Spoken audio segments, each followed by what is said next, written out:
This is the Fire These Times, and I'm your host, Ayoub.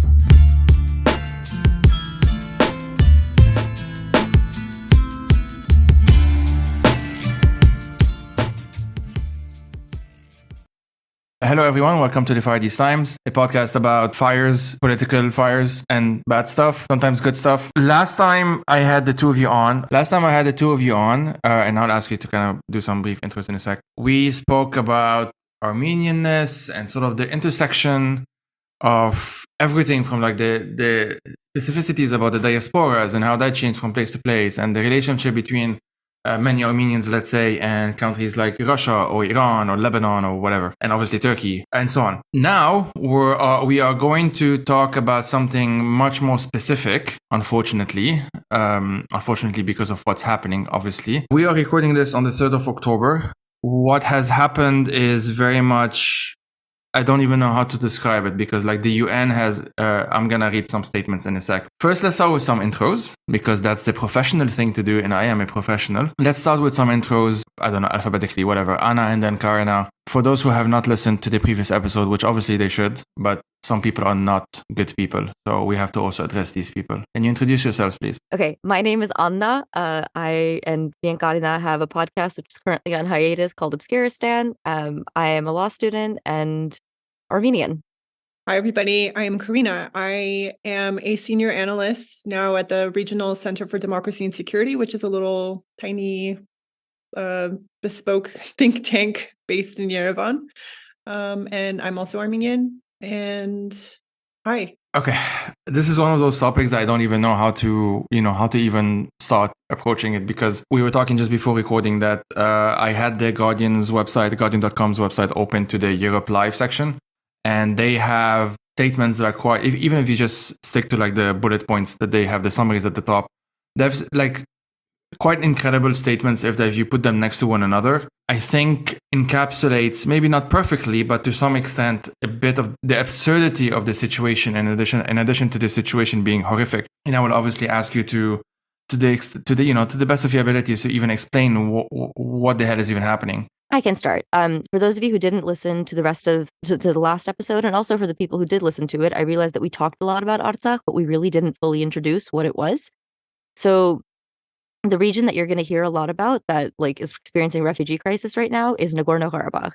Nagorno-Karabakh used to be an autonomous region in the Soviet Union. After the collapse of the Soviet Union, they declared independence from the Republic of Azerbaijan, which was the successor state to the Soviet Socialist Republic of Azerbaijan.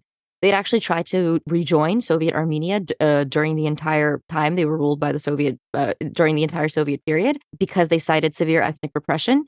And essentially, when the Soviet Union fell, the Armenians, the ethnic Armenians living in this region, said to the broader like global community, and also to like those who were trying to draw the borders, that you don't know what the fuck you're talking about. We cannot live safely under an Azerbaijani government. This state entity is espousing hatred against us. They've already cleansed us out of Baku and Sumgait, which were cities where Armenians used to live and were pogromed out of. And effectively, they fought a war for their independence after the fall of the Soviet Union, and they won that war, and they were able to establish a state. That state is called the Republic of Artsakh, or was called the Republic of Artsakh, unfortunately.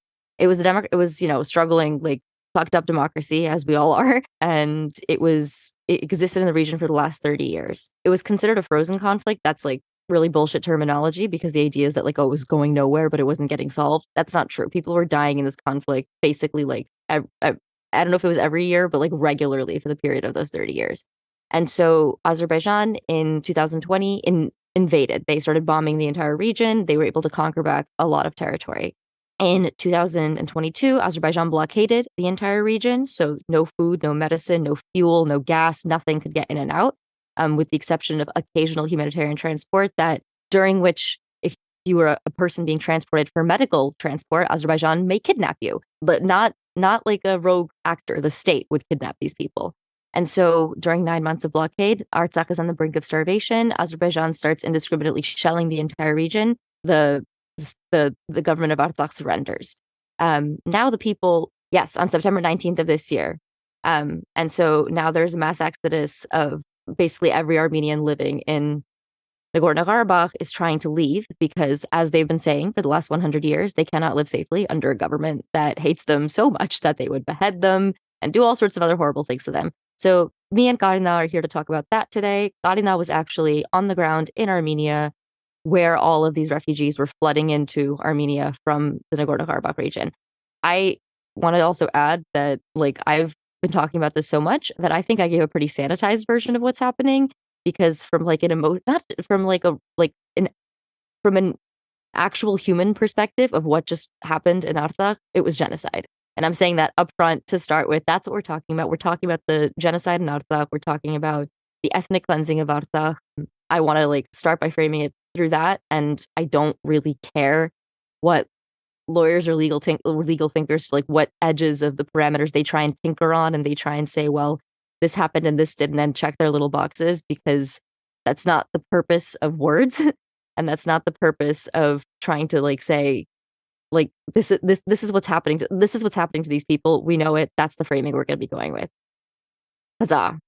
I'm also putting in some notes because the whole so-called debate around the term genocide and whether it is or not. I mean, I would also agree that it is, and it's one of those ironic twists of history that it has to do once again with Armenians, given how the term was first coined by Lemkin.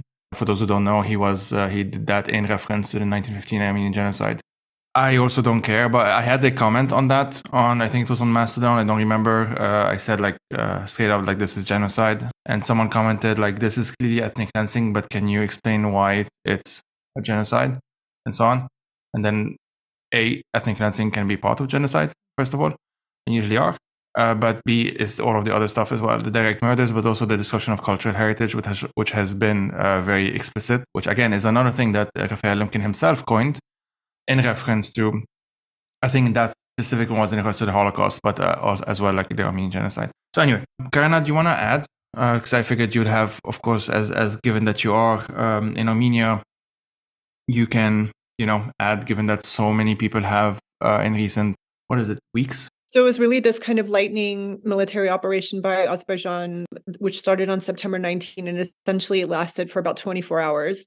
And this is a republic that, as Anna explained, had been under blockade for 9 months. So the population was already malnourished, hadn't had a normal meal in months. Electricity, gas had been shut off. These people were cooking on wood fires outside.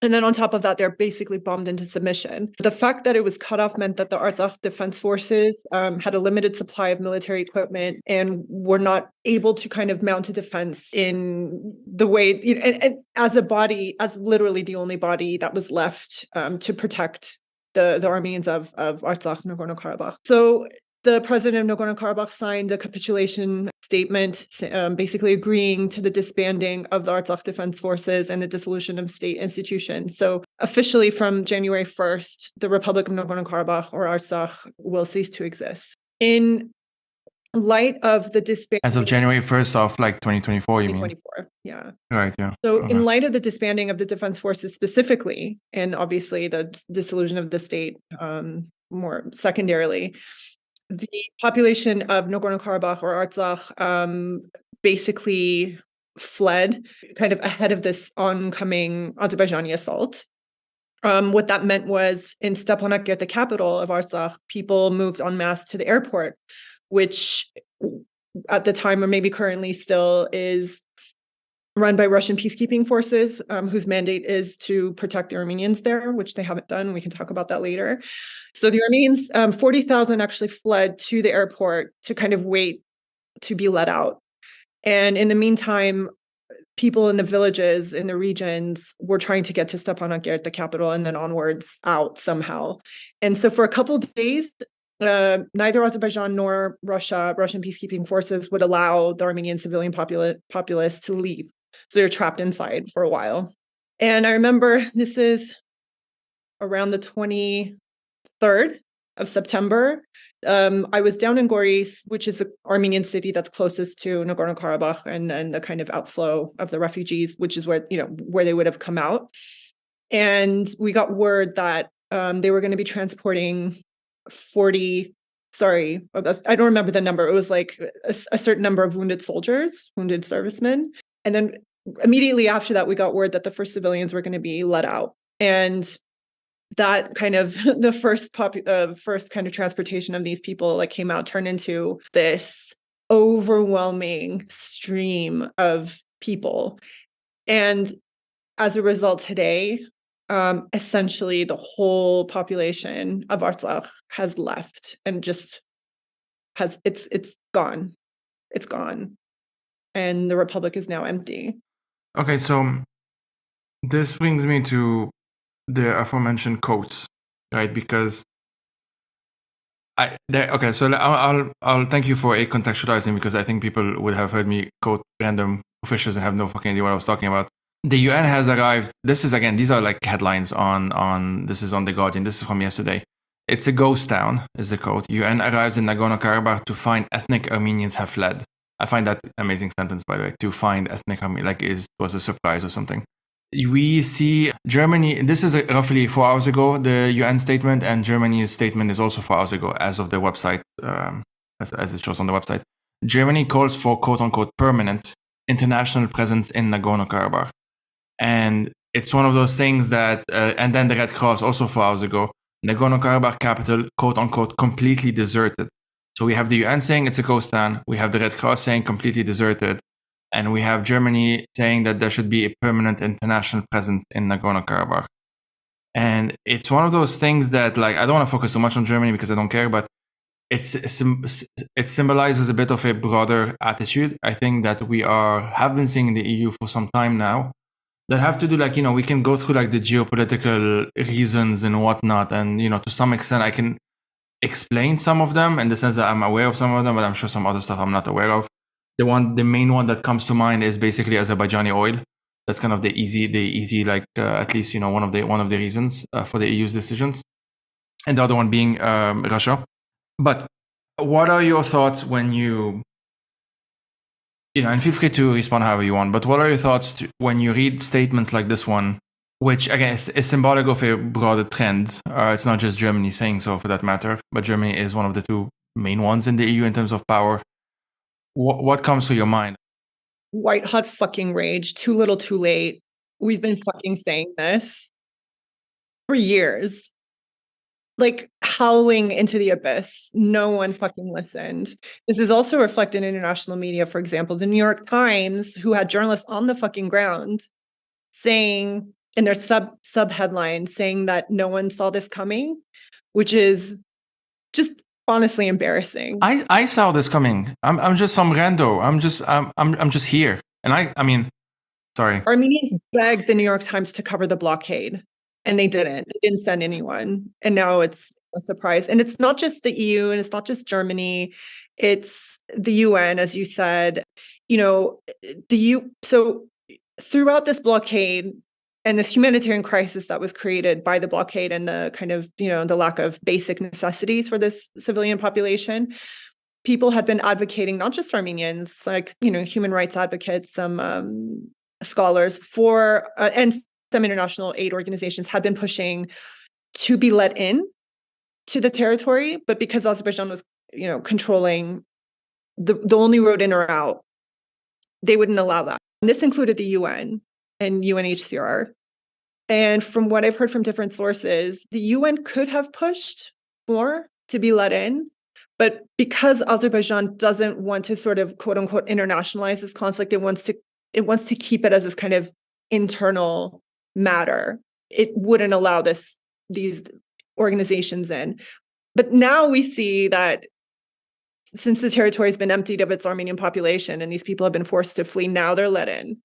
And I think what is most kind of outrageous about this is that the report that's come out of the UN is super problematic, and reports that the nationals who were part of this monitoring mission that was let in were from Russia, Turkey, Pakistan, Albania, and Hungary, which are all allies of Baku. And so there are very legitimate fears and concerns that they wouldn't report, transparently about any atrocities against civilians that they might have found or evidence. 24 hours. I mean, I don't know, Nagorno-Karabakh, Artsakh is a very mountainous place. There's not, it's not, you can't get anywhere. Everywhere in that period of time. There are Another concern that Armenians have been voicing is the fact that during and in the aftermath of the assault on September 19, connectivity was cut off. So there was no internet connection and phone connection. And a lot of the villages in the regions were completely cut off, and we don't know what's happened to a lot of people. And we were hoping for an international presence on the ground so that they could conduct search and rescue missions, collect bodies of dead servicemen, for example, and any living people, because there are concerns that there are still elderly and disabled Armenians hiding in their homes, and there's no one to go get them. And I find that absolutely disgraceful. Sorry, you can go on now. No, I'm so glad you said that. Yeah, you mentioned, Joey, earlier that this is a sort of an ironic twist of fate that it's happening to Armenians again in history, and that term genocide was coined to describe Armenians. I want to push back on that and say that it's not an ironic twist of fate. It is the fact that like there is a broader purpose behind all of this violence, that the same ideology that led to the Armenian genocide was what led to the like genocide in Artsakh. It's not only like I just this morning I was looking at a map, was a like bird's eye view of the maps in Stepanakert, which the Azerbaijani authorities call Khankendi, was released, and one of the streets was named after Enver Pasha, who was one of the three architects. He was one of the three pashas who engineered the Armenian genocide. This is an explicit, like, and it's not just this stuff, right? Like, I feel crazy because every goddamn year, they did something insane. They killed somebody, they beheaded somebody, something just absolutely horrific happened. And then they would say why they did it. Somebody would stand up and say, Alev would stand up and he would say, this is to, or like bless the memories of our forefathers. Somebody else would say something about Taliat Pasha or bless the memory of, and whatever, one of the Pashas. Somebody else would say, we are one nation, two states with Turkey. I mean, it wasn't even a wink and a nudge. It's like, they would say it. They would say the quiet part out loud. They would say exactly what their intentions were, what they were informed by, what ideology was driving them. They would say exactly what their vision for this region was. And it's a region without Armenians. It is a region not only in which Armenians don't exist, but in which Armenians never existed. If you look at how they treat the history of Armenians, they don't erase it just to say, we've won and we're getting, like, this is ours now, we win. They erase it to say that there were never Armenians here.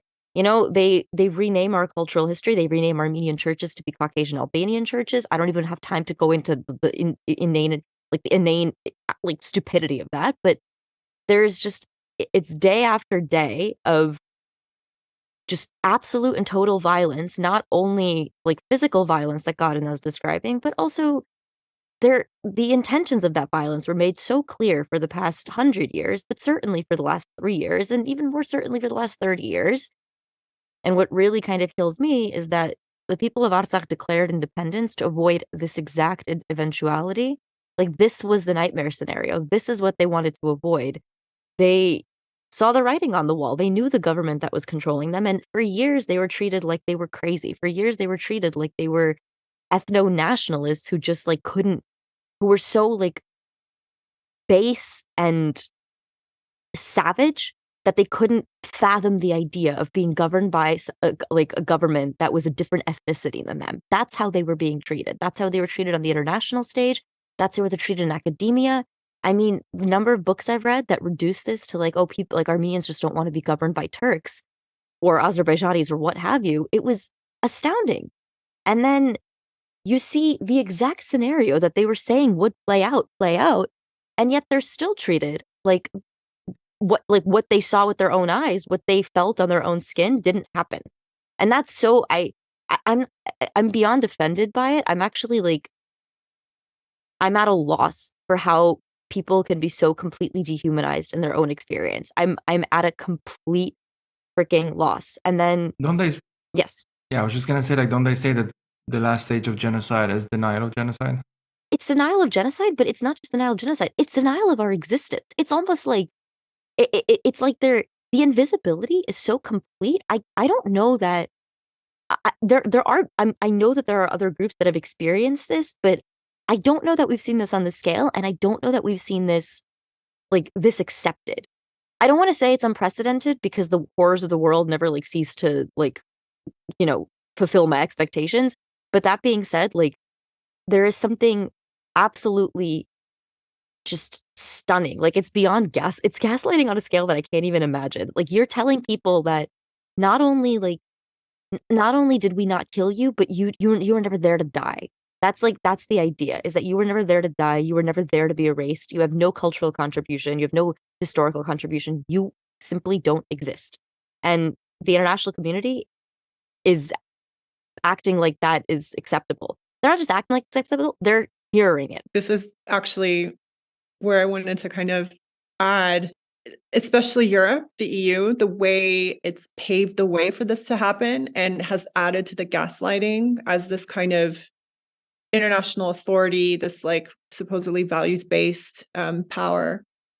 Just today, just a couple hours ago, Charles Michel, the president of the European Council, said about the events that Russia was the one who betrayed Armenia and that Azerbaijan is still their partner. And he literally said, and I got the quote for you, he was asked something about, how to build trust now between Armenia and Azerbaijan. And he literally said, quote, "It is now up to Azerbaijan to show goodwill, good faith, to protect the rights and security of the entire population living in Azerbaijan, including the Armenian population, of which there is none left." This is Michel today.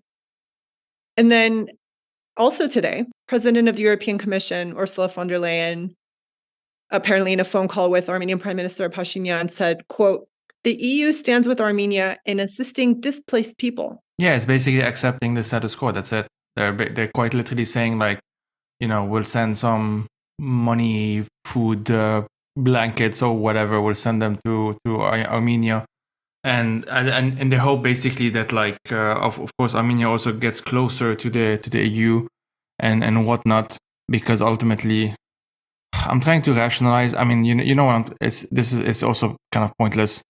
At the end of the day, like this is I've been also kind of trying to raise awareness, or rather raise the alarm about some of the policies of the EU in the past few years. Obviously not by no means the only one. And Ursula von der Leyen is a pretty good example of that, largely when it comes to migration stuff, which I do cover on this podcast, and I interview folks from like No Borders and Sea-Watch and other border violence monitoring network is one that I did recently, because there's a lot of the way her and other folks in the EU, usually high ranking especially, the way they talk is they talk to appease the far right, essentially. And they do this by either maybe thinking that this is the way to defeat the far right, or I don't know what the rationale is, obviously.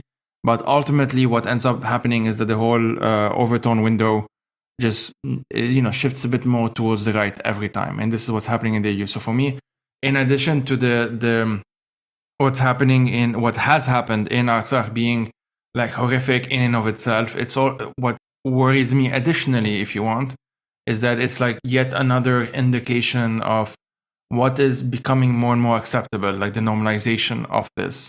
And of course, it didn't start there. And I'm talking specifically as far as the EU is concerned, let's say, or Europe is concerned, because I'm in Switzerland. And this really concerns me. This really is something that I feel like the more this is normalized, and I should say, like, I'm about to re-interview a friend at this point, like Zakaria Zelalem, who's Tigrayan, who were talking about obviously what's been happening in Tigray and how essentially this is something that the Ethiopian regime is becoming more and more overt about it, more and more open about it, to the extent that just yesterday, I believe, or 2 days ago, they were openly opposing the nomination of the WHO director, who is ethnically an ethnic Tigrayan. So just as an example of like in the context of kind of like the global dynamics of what's happening here and the whole BRICS 2.0, whatever the fuck that means and how it's going to lead, there seems to be a greater acceptance from entities that are supposedly value-based, and by which I mean they say that they are value-based. Like they are themselves, those are part of their own statements. The whole, I forgot who it was, one of the EU high-ranking, like, the EU is a garden and the rest of the world is a jungle or whatever, something stupid like that. But like, this is what they mean, right? Like this is really what they're talking about. But what's kind of becoming clearer and clearer is that as someone who is here right now, is like you have the ins and the outs. Everyone who's in might be safe for now, and everyone who's out, damn them. And that concerns me as someone who's here, but also obviously with what we're seeing now. Sorry, I've been rambling a bit.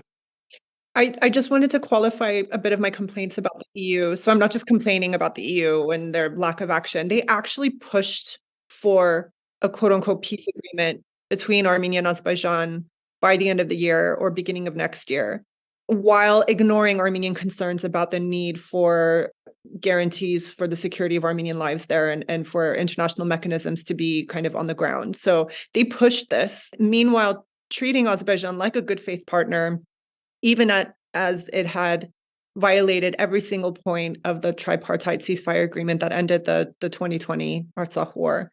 And what is happening is a precedent is being set globally. And just looking at the events around Kosovo and Serbia right now, I mean, Serbia's leader Vučić has actually said publicly that he admires Ilham Aliyev, Azerbaijani president. So people are watching and they're learning and they're seeing what red lines actually can be bent and pushed and moved, and how little they actually mean. Because international relations, to a large extent, I mean, we're talking about a very realist world, but in many ways it's just a construct. So these red lines exist because we all agree that they exist. But once we kind of start seeing that actually maybe they don't exist, it's honestly like a free-for-all, and it's terrifying. I think that there's also, like, we're talking about the EU now just because I think the hypocrisy is kind of stunning, but I also want to have a little bit of a meta conversation about the analyst coverage of this too, because there's this obsession with yeah, I got in that space just now. There's this obsession, and it's I don't know if they're hypnotized or mesmerized or what by it, and so the Armenian government refused to protect Artsakh, or continue to act as Artsakh's military partner in this last invasion. There's we can certainly talk about why that is, but the very simple reason is because it's a weak fucking government, and it's weak for many different reasons. But I've noticed there's a constant I get asked about this a lot too, where people are well, why didn't the government do anything? And I mean, I certainly have fucking thoughts about why they didn't do anything, and I have thoughts on what they should have done and what they should have been doing for the last 3 years. I mean, I absolutely have some thoughts on those things, but I also just can't when I'm asked that question, I don't want to answer it because it's I mean, because of where it's coming from. It's this idea of you you're not doing anything either. You're not doing anything either, and neither is anyone else. And so, you're not doing anything to make it easier for the Armenian government to act. You're not doing anything I mean, truly, you could bypass the Armenian government entirely and send aid directly to Artsakh if you really wanted to. There are so many different ways to think about this, and it's incredible, just obsession with well, we have this has to mean something, right? What does this mean for Russia? What does this mean for Russia and Ukraine? What does this what does this mean for the geopolitical I couldn't give less of a shit about what these analysts think it means for the geopolitical balance in the region, or what it means for Russia, or what it means for Russia and Ukraine. Because put simply, there's been a genocide, and all anyone's interested in is having this ticky-tack conversation about what political parties in Armenia contributed to it. I mean, for it's also I don't know, it's stunning, but yeah, I think so. Also, just to go back, the reason that we call out the EU and the West a lot is because of that hypocrisy. But the reality is that this was just a broader project that was allowed to go on for a really long time. So it's not particularly useful to say. I mean, not that it's not useful. It's not particularly new to say, well, Europe's hypocritical about this, or this particular European policy is contributing to the ethnic cleansing or the genocide in Artsakh. It actually has been a broader issue. It's been a broader issue that's been underlying this conflict, and also a lot of other conflicts for a long time now. Because the thing that I keep returning to is that the Armenians have been saying the same thing. Their position hasn't changed for 100 years now. It's never changed. It's really there has never been a moment where Armenians said, maybe we could give this this government a try. Like it's never happened. And it's not because they're so like savage that they can't think of it. Like you don't think that if they could, they would say, this might this is looking like it might work. This is like we would rather remain in our homes. It's looking like it might work. We don't want to flee. Like you don't think that they would have done that if they could have. Their position has not changed in 100 years. And instead, and the other thing is neither has Turkey or Azerbaijan's position. Their positions also have not really changed for like the last 100 years. Through Soviet and current day like an independent rule, Azerbaijan's position has pretty much remained the same. There's been changes in rhetorical positioning, but the actual policies being enacted have remained the same. So it's crazy to suggest that like there is that no one saw this coming, or that this was like unpredictable, or that this was in some way a surprise to anybody, or that this wasn't part of a very like carefully laid out and enacted plan. One of the things about the focus on internal Armenian politics, kind of blaming it, was evident in the immediate aftermath of this catastrophe, when there were protests in Yerevan and they turned violent. And it was like watching the international media, who we've been begging to cover the blockade and Armenian human rights under Azerbaijan, when they swooped in like vultures covering these violent protests. And it was just disgusting to see, because you could just see how easy it would be as an outsider who's maybe not familiar, who would be interested in the kind of human side of this, genocide. But instead, seeing footage of cops beating up protesters, it was just too easy to look at that and say, oh, well, it looks like they've got their problems. You know what I mean? Like this looks really messy, or turn into some social like ACAB kind of conversation, which just like wasn't fucking relevant. And also, I think one of the things to remember is like moving forward. So this conflict is not over. This stage of the conflict is over, but it's been renewed. We have a whole new generation of traumatized people who've witnessed extreme violence. And Azerbaijan is now turning its sights on Armenia. And Azerbaijani troops have made a kind of major incursion into Armenian territory last year in September 2022. Took over some Armenian military outposts and have started kind of digging in and doing engineering works, creating new roads, coming into them. And it's in a way like, how can you expect Armenia to guarantee the security of Artsakh when it can't guarantee the security of its own citizens? And I saw that recognition of that reality among a lot of these refugees that were coming across over the last few days. I saw a bus with a sign on the front that said Alaverdi, which is a city in Armenia's north near the Georgian border. And I just kind of approached some people were getting inside, some people from Artsakh, refugees kind of getting settled. There was a family with kids and a gentleman sitting in the front. I just kind of approached them and I started asking, like, why did you, decide to go to Alaverdi and not some other city? And what they said was, first of all, when one of them said the nature is like Artsakh, so I want to go somewhere that reminds me of that. But also because it's not near a Turkish or Azerbaijani border.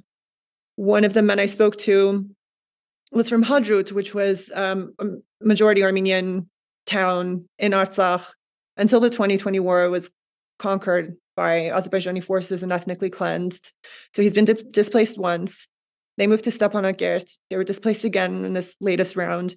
One of his kids was 3. And he's been displaced twice already. And he told me he kind of felt tricked and that he didn't want to move to another border region where that might happen again. And he would have to, for a third time, kind of pick up his family and move again.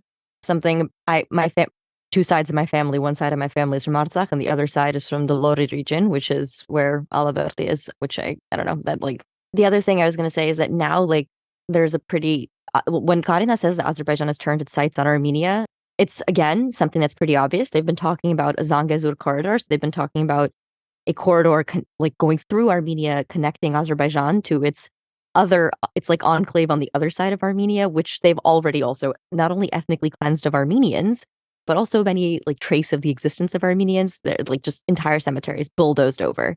The world's largest collection of medieval crossstones completely bulldozed over. They want like a road connecting those things. That's been like an official like thing that they've asked for. On the unofficial side, you see Azerbaijani politicians constantly talking about how like these are their historic lands and how... Yeah, they're making claims now on the territory of Armenia, calling it historic Western Azerbaijan, which isn't a thing.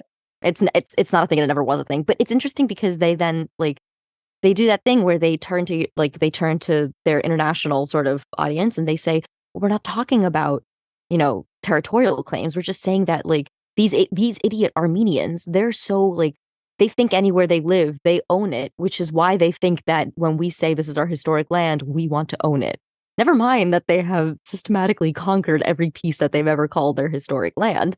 And it's so that's and you see that in their messaging, globally too. You see them make little maps of they show little maps of France and California, which show where the Armenians live and say Marseille is historic Armenia, basically implying that Armenians can't get along with any which is, I mean, sort of funny. I actually think it's it's a pretty funny idea, but or that we have revanchist kind of claims on Marseille and Los Angeles. Guys, watch out, because they're they're going to start claiming those territories now. Just because they live. I mean, it's funny because Armenians have lived in lots of different places where they just chill and live. There's actually there's one really specific independence movement that existed because of a level of ethnic oppression that was not tolerable. Which isn't to say that Armenians in other areas aren't oppressed in other ways, but they're not claiming independence for obvious reasons. I actually saw this was really funny, God, and I saw an Instagram account that was made to be, it was made to be a fake Armenian account laying claim to all these different areas, and it was posing as an Armenian saying this stuff, and it was just saying Armenians should secede from all these other regions, and it was really obviously an Azerbaijani bot or a bot account. But the reason I bring that up is because there's you see this dual messaging again, right? You see the very clear, really obvious internal messaging of to their own people of we will conquer back Zangezur and Sunik. This is our next claim. And then you see the turn to the international audience to say, well, no, it's just about it's about the fact that we're not an ethno state and Armenia is an ethno state, which is again, absurd, but it's gonna work. That's the even more absurd thing is that it's gonna work. They're gonna say this and people are just going to debate whether or not this is actually the case. And it's astounding to me because Armenians have been right about every fucking other thing. So why wouldn't we be right about this? And that I think is that's where this conflict is headed next. And there's a broad fear in Armenia, which I think is really well founded, that the goal for both Russia and Azerbaijan is to turn Sunik into the next Nagorno-Karabakh, into the next Artsakh. Sunik is Armenia's southern region for your list. Thank you. But yeah, so there's a fear that this is the next region to be occupied or militarized or turned into a conflict zone, basically. And I think that's a real founded fear. It's a real founded fear also because France has just opened a consulate in Sunik, and they've made this agreement, some kind of agreement on military cooperation. So between the French military and the Armenian military. So the French military is now going to be observing Armenian military training exercises, offering kind of consulting in a consulting kind of capacity, how they can improve. Yeah. So there's a lot of obviously military and defense activity in Sunik for people who are just want to protect themselves.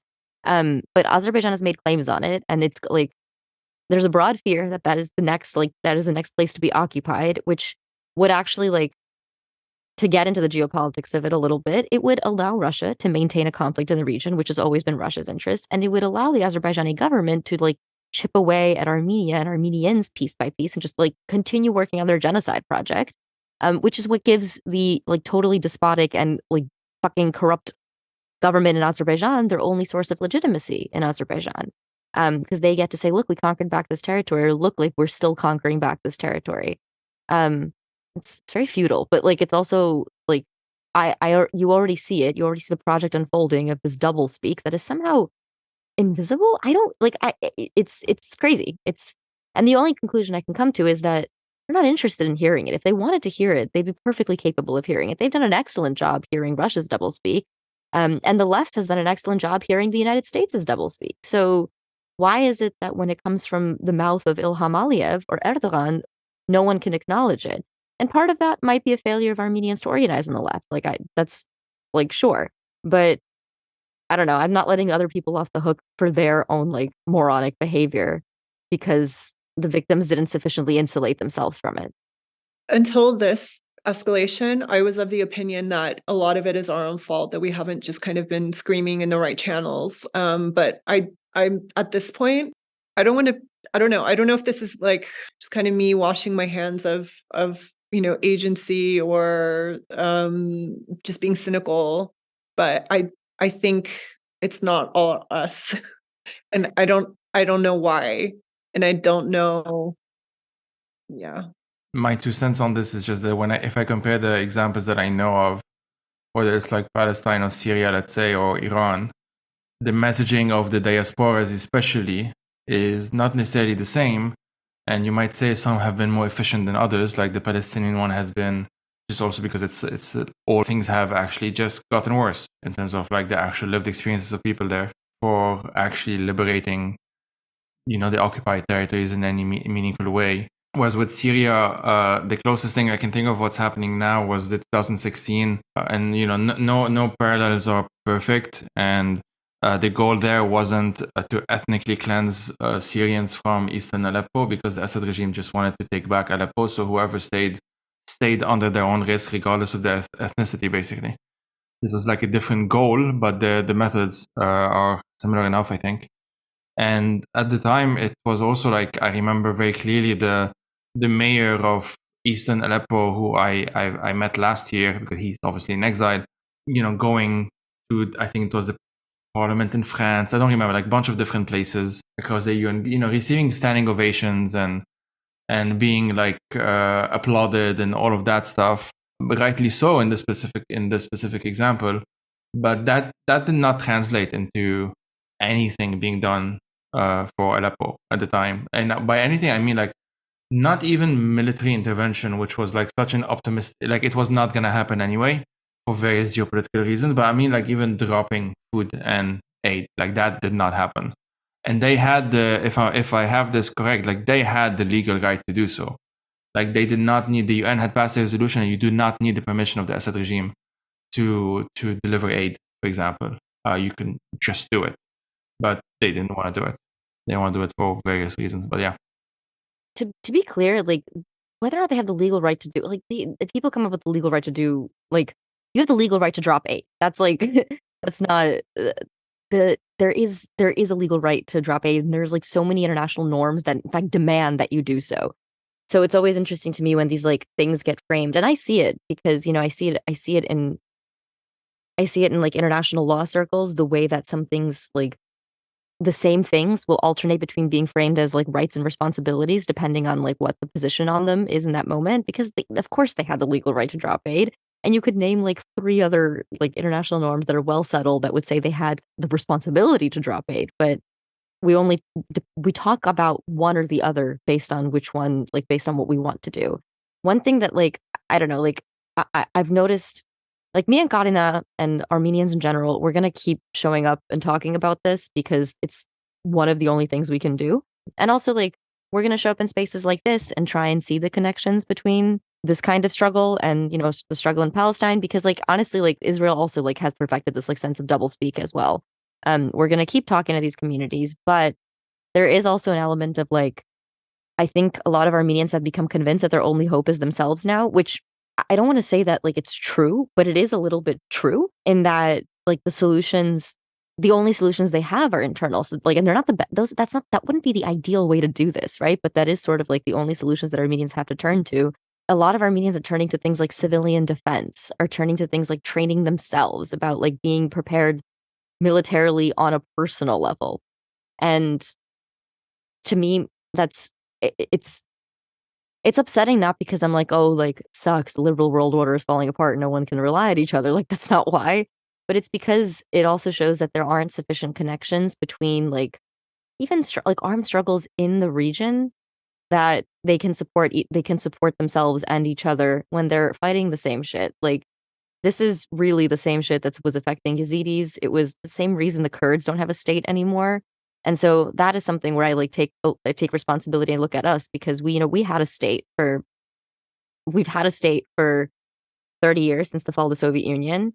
And that state could have been a place where all of the different people who were oppressed by pan-Turkism, by Turkish imperialism, and by Azerbaijani, their own brand of pan-Turkism and Azerbaijani nationalism, that state could have been an organized, like a place where those groups could come together. It could have been like for a variety of reasons. neither the state became that, nor did and it's really heartbreaking to see the effectiveness of the Turkish divide and conquer campaign over the years, because we're sort of cut away from all of these natural alliances, and even from some of the alliances that are less natural but necessary, and also we should have been there. So that's not it's less an area where I blame us and more an area where I think it's hard to see it globally, that's where a lot of things are. And I have to be honest, I don't have a lot more. I don't have more to say, or much more of I have no more to offer an international audience. I have no more to offer even well-meaning listeners at this point, because I don't know, Gadi and I are in a group chat, and she and a different friend of ours were both on the ground in Goris and Kornizor, which was the point through which all the refugees were flooding. And the reality of talking about that and seeing that update, and the reality that I don't know how to convey that minute by minute trauma that these people went through, and then the much smaller, the minuscule amount of trauma that was inflicted on the rest of the Armenian community by minute, second by second witnessing that. And when I say it was minuscule, I mean in relative terms, because we're all we're all fucked up now. I don't know how to convey that. It's horrific. It's been shit. It's been it's been insane, and that's all I can really offer. And at some point I do I think that that until we get past that point, we're never going to have a conversation about well, how do we form natural alliances? We at some point we have to get past this. And I'm waiting, and I'm trying to get past that point of this this earlier conversation that we've had. I'm trying to get past the point of invisibility enough to go forward. And that's, I think, what's so frustrating, is that we're constantly just trying to get past the point of invisibility to have a conversation about what can we do next. And I expect this from, the Western powers. I expect it from Europe. I expect it from Russia. But it's really hard when you're also hitting that wall, in progressive spaces, and also in even in NGO organizing. I mean, I've been trying to convince refugee organizations that they should be involved, and they all have some reason not to be. And I just what is this chokehold? And at what point can we ask people to break out of their own being mesmerized by the complexity of the problem, and just start organizing? Yeah, yeah.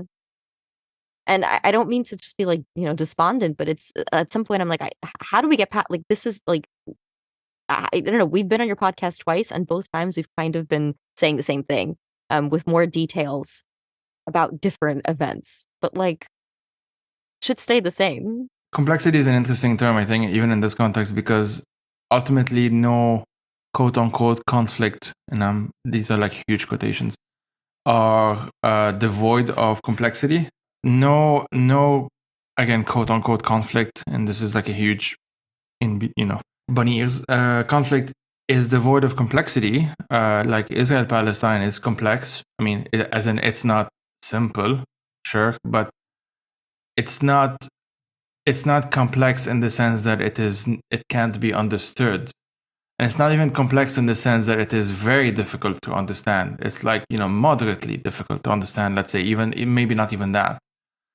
And things that are complicated get resolved in one way or another, or at least get tackled in one way or another, if there is some kind of will / resources, political resources deployed to do so. The troubles in Northern Ireland were complicated as fuck. Still are. I mean, as in Northern Ireland is still complicated.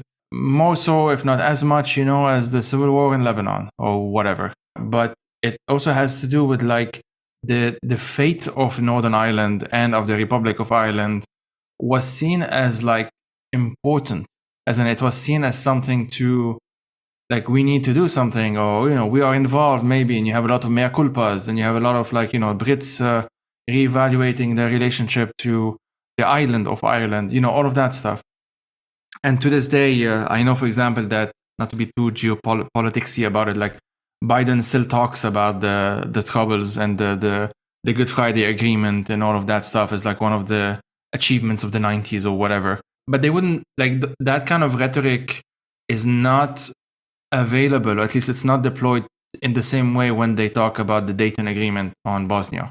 Even though it was, also related, the West was involved and blah, blah, blah. But the fate of Bosnia the fate of Bosnians after the Bosnian genocide was not seen and still isn't to this day as in the same kind of world, if you want, as the Troubles. They're not quote unquote in the West.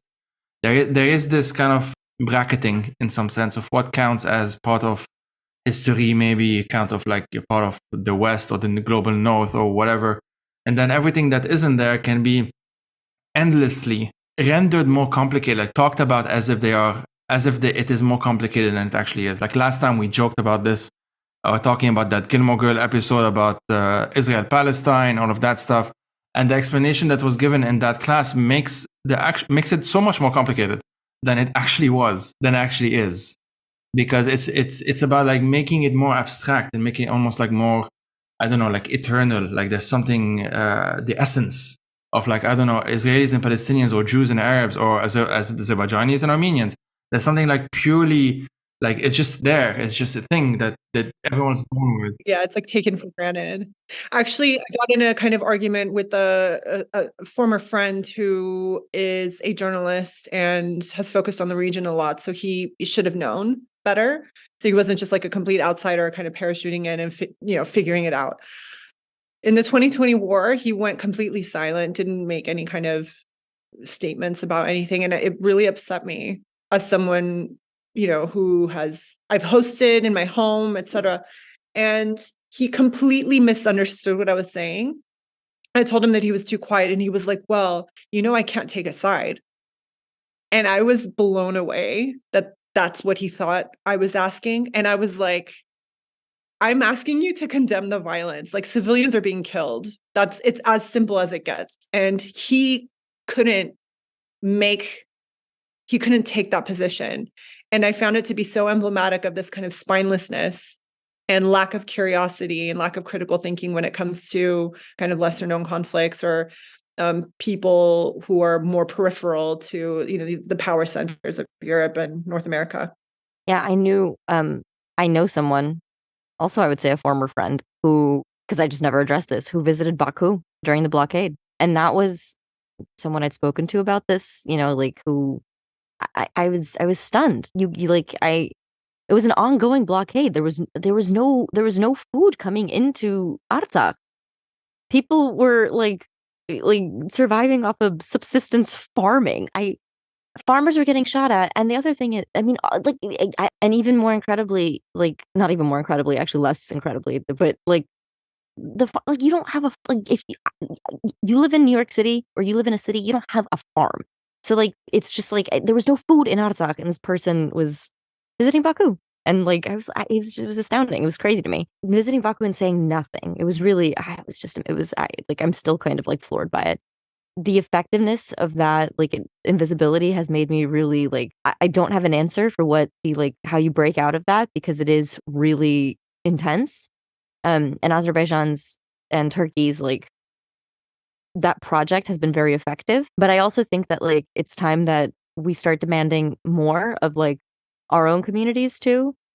And Armenians do this on kind of a micro level when they sort of demand to be acknowledged as Armenian in every interaction that you have with them.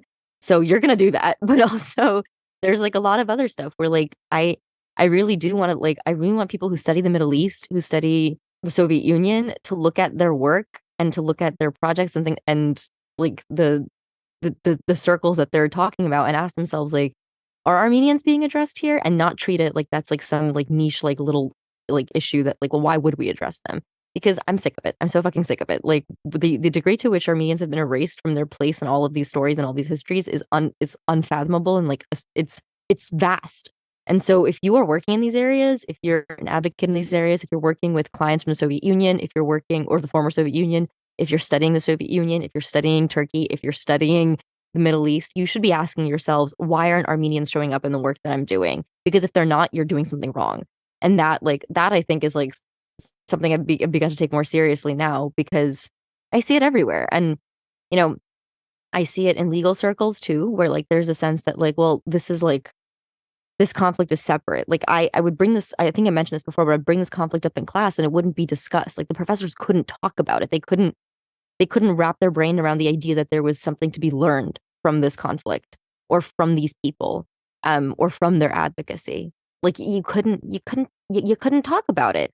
You could talk about Palestine was at the point where like there was something to be learned from it, but Armenia was not. And that's like I think a starting point for me of like if you're an organization that is involved in any of these areas, you should have Armenian people involved, or you should have Armenian stories involved in some way. That's one starting point I would say for everyone else broadly listening. The only last thing I have to ask, if you want, is more like asking you to have some, final thoughts to wrap up this episode at the pace that you want, really. Are there certain aspects of this conversation that you want us to get more into, maybe, that we can pin this and, talk about it some other time? And if you have, you don't have to have them on the spot. You can tell me later and I'll put them in the description, like where people can actually go to places to donate, for example, support, read, share, or whatever. Because ultimately, like listeners of a podcast, that's kind of the fastest thing that they can do. Not that this should stop at that, obviously, but more like being the first thing of many steps, maybe.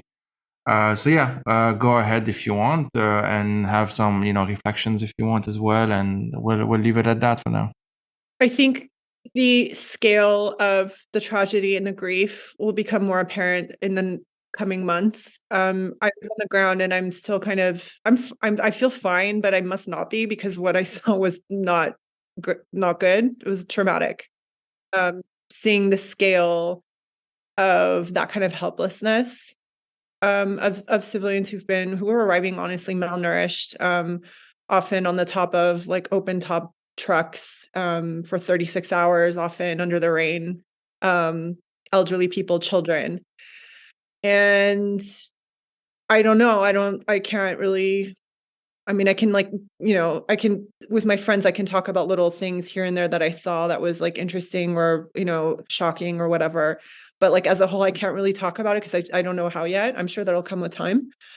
But in terms of helping, there are a couple of organizations I think Anna will add on if I've forgotten anything. But one of the main ones I want to mention is this organization called All for Armenia. And I'll give you the link to that as well so you can post it.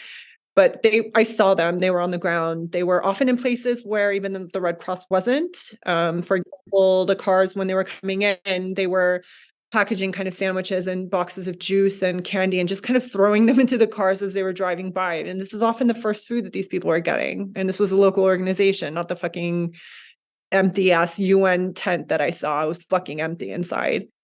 Or the Red Cross, which was doing some stuff on the ground. I can't say they weren't, but yeah, All for Armenia, definitely.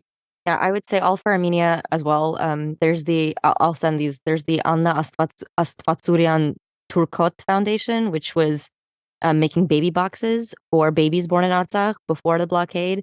If I'm correct, I think they managed to even send something like during the blockade. I might be wrong about that, but it's a pretty effective group, and I think they're going to be putting together some longer term plans. Also, their volunteers were all in Artsakh, so right now they're working on supporting their own volunteers.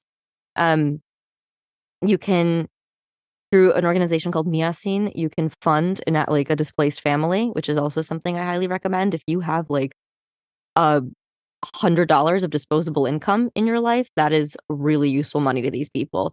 I also think it's an important form of mutual aid, because, and I really do believe this, these people were protecting not just the security of Armenia, but they were the literal front line for the violence that Azerbaijan is about to like unleash, starting with Armenia, but really on like non-Azerbaijanis, on the like on those who stand in the way of the state project. That's like, and I don't actually know what I said that incorrectly. I don't know what form that identity is going to take in its entirety, because that state project isn't even complete, and they're going to have to turn their sights on more and more people to like be able to maintain that project. So yeah, I think we owe it to these people. I think we owe it to each other. And the last thing I'll say is, if you want to know what's going on, follow Armenian news sources. There are English Armenian news sources, CivilNet English. Read EVN Report. Garina writes excellent articles for them. But stop, like, just follow Armenian news sources. You're gonna get more information. You're gonna actually know what the hell's going on. Because the other thing that's really hard is if you read like non-Armenian language news on this, it's almost like difficult to know what the basic facts of what the fuck is happening are. Like it's just bizarre sentences after bizarre sentences. You wouldn't know, like you wouldn't understand what the hell happened. So follow Armenian news sources. CivilNet English is a great source. EVN Report. Um, has an investigative space that has English language reporting as well, but theirs is more long form pieces. Yeah, that's my advice. Thank you. I'll add all of those to the description. I'll send them to me in a bit. Okay, Karena, Anna, thanks for coming on again. Unfortunately, it's for this topic. Thank you, Joey, for always having us. Thank you for giving us a platform and giving these events a platform, honestly. Thanks. And not for the first time. Yeah. That's one of the few people, not for the first time.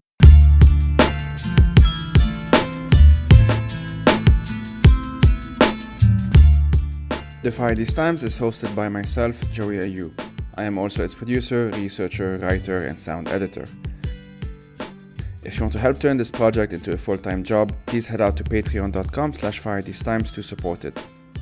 These episodes are part of a bigger project which includes resources, a newsletter, and eventually YouTube video essays as well.